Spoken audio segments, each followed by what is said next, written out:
welcome to my next episode of Crowning Beats. I have got an absolutely incredible guest on today. Her name is Annem Hobson, and she's the creator of the So Wrong It's Nom cheese calendar. Hello. Hello, hi, how are you?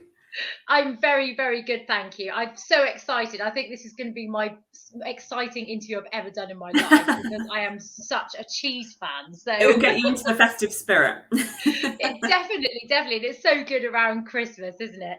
So today we're going to be talking all about the cheese calendar. So first of all, can you tell me a little bit about yourself? Yes, so yeah, my name's Annem, as you've introduced. I am a massive cheese lover. I much prefer cheese over anything sweet, and over chocolate as well. So yeah, I sort of a couple of years ago came up with this idea of a cheese advent calendar. Essentially sat in my pajamas at home, wondering why one didn't exist after sort of Googling it and trying to find one. And I was genuinely really surprised that one didn't exist, because it seems like, to me, it felt like something that maybe Baby Bell or kind of, one of the other cheese brands might have jumped on at the time. But it didn't. So I took matters into my own hand and sort of, started to make a DIY version at home. And then from there, I stuck it up on my blog, So Wrong It's Nom, and the post went viral, much to my surprise.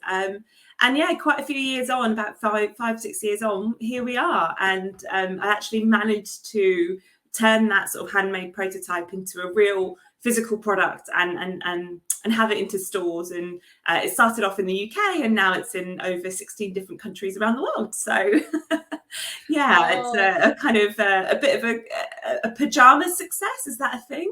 It's an idea that you come up in your pajamas and turns out to be a real business idea. can I just add, that's the best pajama idea I've ever heard in my life. Seriously, I mean, I must have wondered. I never thought of it, but all my life I've been waiting for a cheese calendar to come along. I'm also such a fan of cheese. I'm obsessed with cheese. It's a traditional Christmas thing. It's an all year thing. Cheese is amazing.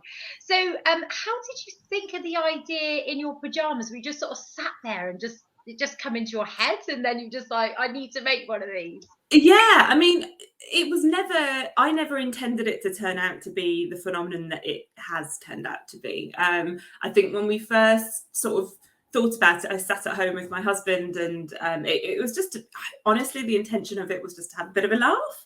I did want a cheese advent calendar, but the whole blog post and kind of, but when even when that post went viral, I took it as, oh, my post has gone viral and that's very funny and that's very amusing. At that point, I still didn't think, maybe I could make this. That didn't even cross my mind, because that wasn't the intention. The intention was just to write a good blog. And so, yeah, I kind of, when we were going into stores, and we literally went into a hobby craft and bought lots of cardboard and cut out all the little mini bits of cheeses. And I wasn't really thinking about the practicalities of it at the time. I knew that it needed to be kept in the fridge. But it was only the following year I had about 11,000 people sign up in about 4 days to say that they would support me in making one.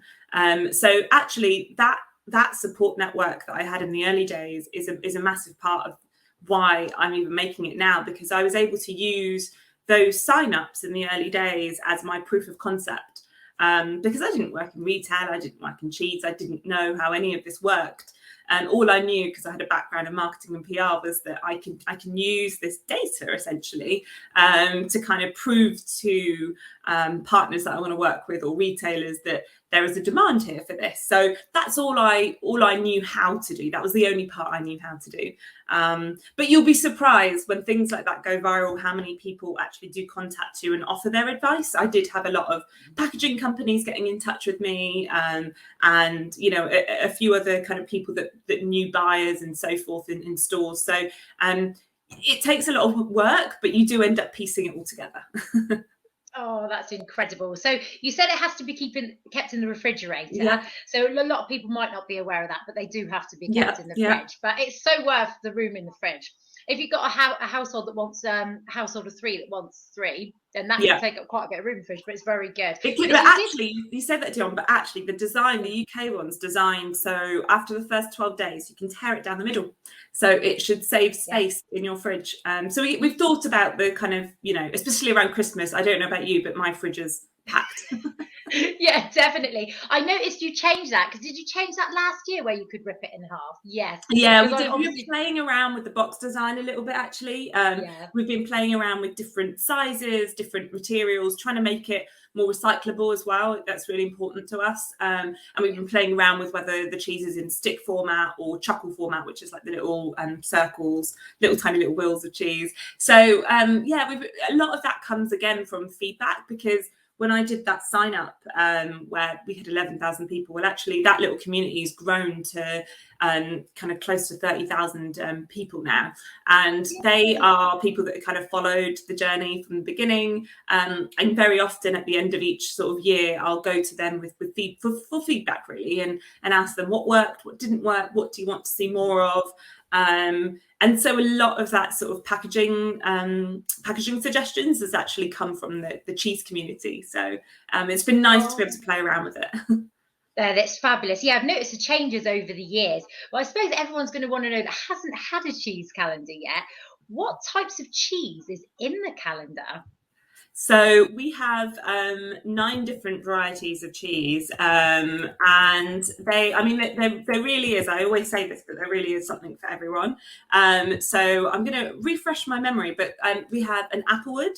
But this year we also have some really delicious vintage editions, which I'm really excited about, because I think, to me, that's what really elevates the calendar and really kind of helps kind of give people more of a cheese discovery. So we've got applewood. We also have a vintage PDO. It's been aged for 12 months, applewood.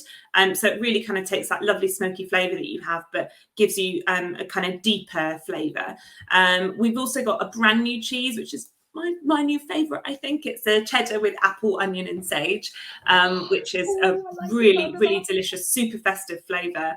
It's got really lovely kind of oniony notes with that aromatic sage. It's really lovely. We've also got an Ilchester mature cheddar, which was made in the West Country. So it's a really lovely classic cheddar, really well-rounded, and sort of melts in your mouth and has a creaminess to it. And as well as that, we've got a vintage PDO cheddar. So again, it's that real discovery about learning about cheeses for it this year. And in that maturing process, you might even sort of notice a couple of calcium crystals, because it has been aged for a while. So it gives you that slight crunch to the texture, which is really nice. And then double Gloucester, which is a real iconic British cheese, I think, because it's actually the one that they use in the cheese rolling competition down Cooper's Hill. I don't know if you've ever seen, there's an extreme cheese rolling race, and that is the cheese they use. So it's a hard cheese. It's got quite a savoury sort of mellow flavour, and it's very lovely. Then we've got Red Leicester, which is everybody I hope loves Red Leicester. It's got a kind of really lovely smooth and nutty flavour. I also always think that Red Leicester's different to cheddar, traditional cheddar, just because I always think it's got this sort of slight caramelized flavour to it, and a slight sweetness at the end, which I really like. And then we've got an aged Red Leicester as well, and that one's been matured for 9 months. So you've got a really distinguishable sort of tangy flavour in that one. And then Mexicana, which is a mix of lots of fiery bell peppers and jalapenos. So it's got lots of sort of secret blend of spices that Ilchester use. So there really is something for everyone. There's something sort of, in discovery for learning about vintage cheeses that have been aged, something spicy, something very festive, something a bit sweeter. So it's a really nice it's a nice lineup this year. It's a good selection. I'm so excited. I literally want to run down the shop and rip them all open now and eat them all. But because I remember last year, Christmas Eve, was it? Was it last year? I think you had a gingerbread cheese. We did, yeah. That was a nice surprise on Christmas Eve. I was like, I love this. But that one was surprisingly Marmite-like, Dion. Some people absolutely loved it and wrote in and said, where can I buy more? And others were like, please don't do that again. Was it a bit more like a Marmite type style? It was. You either loved it or you hated it last year. So, but I'm really looking forward to trying this new one this year. So could you tell everybody that's going to be watching this, where can you buy the cheese calendars this year, please? Yeah, so in the UK, you can buy it in Sainsbury's, Morrison's, Lidl, Ocado, Booths, which is up north. Well, Booths is a kind of a group of stores, but yeah, they're mostly up north if you don't live there. And yeah, and Amazon as well. So lots of stores in the UK this year. I'm just trying to think. I hope I've not missed anyone out, but I don't think I have. So yeah, that's in the UK, and then in the US, we're in Super Target stores and Sam's Club, and a couple of other stores, Lidl in the US as well. And in Canada, we're in Sobeys and Vincenzo's and Farm Boys and Safeway. So yeah, there's lots of stores supporting it this year, which is really nice to see. I love being sent pictures when people are in the stores and kind of just seeing it on display, because I can't be in all of those countries, so it's nice to see it. Oh, it's incredible. I'm absolutely delighted for you. You've done so well, and it's good that it's gone internationally as well, isn't it? It's just so exciting. Yeah. And anyone that hasn't tried a cheese calendar needs to go out and buy, run and buy one. And where could people upload the website? www.instagram.com /so wrong it's nom. Are you encouraging people to upload their pictures there of them buying the cheese calendars with their cheese calendars? Yeah, absolutely. Yeah, I mean, Instagram again is such a great community, and I regularly get people sending me their stories of them seeing it in stores, and also pictures of them with it, which is just so nice. And my favorite thing every year, and genuinely it is one of my favorite things to do in December, it's opening the doors together. It's just so nice, getting to, and also everyone opens it at a slightly different day, so I try to do it towards the end of the day so I'm not ruining the surprise. But it's just such a nice festive feeling, opening up the door to your advent calendar, going on Instagram and seeing so many people doing the same, and getting joy from the jokes that we've got in there, and seeing how they're eating it as well is really nice, because everybody's got their own cheese pairings, which I think is really nice.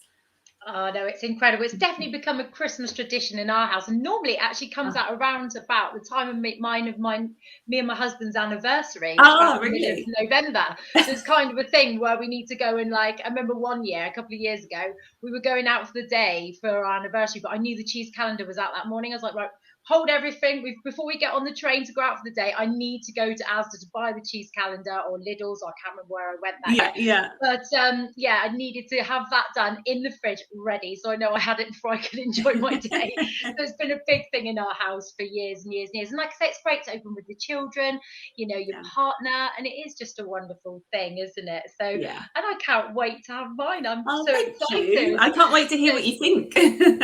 Well, all the way through December, I'm going to be doing a little story on my Instagram stories and on my Facebook, going through every day, trying all the cheeses and giving my little story on that. So you'll have to look out for that.